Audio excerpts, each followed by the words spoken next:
Hey everybody, thanks so much for joining us. We're about to dive into the cost effectiveness of hiring a virtual assistant offshore as opposed to a stateside US-based or Canadian employee. Before we get into that, make sure to hit that subscribe button, follow along where I will be glad to give you all the virtual assistant content you need. Let's get into it.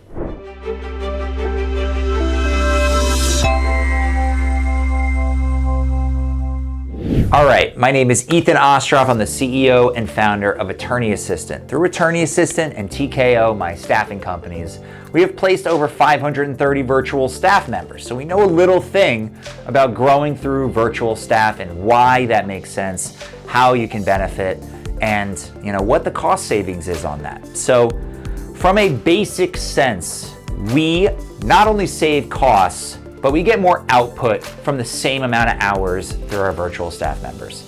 People from the Philippines, Central South America. The cost of living in these places is substantially less. If you take the Philippines, for example, the dollar exchange rate is about 1 to 57. And even with the dollar going very far there, the actual cost of goods is somewhere around 10, 20% about for everything except for basically gasoline. When you are in the Philippines, for not very much, you can live very large. So by paying better than call centers that are in the Philippines, you start people anywhere from, instead of the average pay a day in the Philippines, which is about $8 a day, is the average wage in the Philippines. If you start to get people in the $4, $5, $6 and more range, you are getting the top talent in the entire country for a very reasonable rate. And it goes so much further there that they are living a really great life, better than their peers are, if they have that opportunity to work for a company that is in the United States and can pay a little bit more than what they would get for companies locally. So it really is a win-win.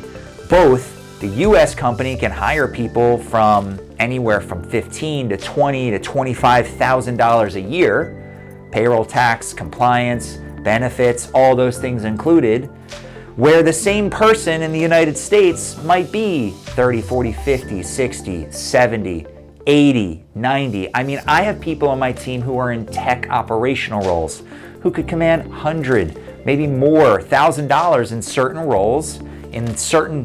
roles, in the United States, because let's take a Salesforce developer, for example.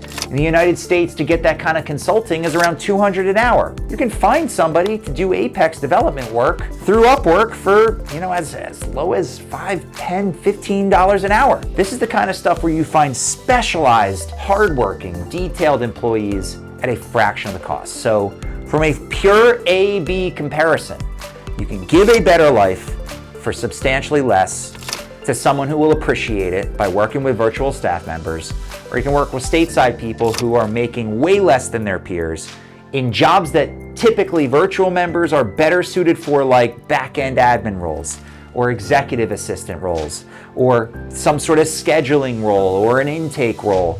Things that are really grinder type tasks that people in the Philippines, people in Belize, people in Costa Rica, people in Colombia want to do and are better at. I can tell you my firm has about 45 virtual staff members, and I would take my virtual staff members. I believe that each of my members of my team does more work than an American would do in a similar role in most circumstances.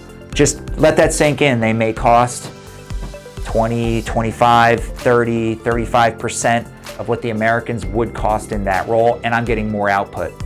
So that means from a pure cost savings perspective, it's not just a cost savings perspective, it's an output perspective. And if you hire the right people, train them, invest in them from overseas, you're gonna reap benefits from rewards of hard work in a way that you will not get from the States. So cost savings, yes, there's cost savings with virtual assistants. There's cost savings with offshore staff. And the quality that you get is second to none if you build the right team and you invest in them the right way. So from a cost savings perspective, it's worth it, but you gotta give it your all for it to work. Thanks so much for watching this. Make sure to hit that subscribe button. If you have any questions about virtual staff members, I'd be happy to have a member of my team see if you are a fit for virtual assistants, because not everybody is. I'll see you next time.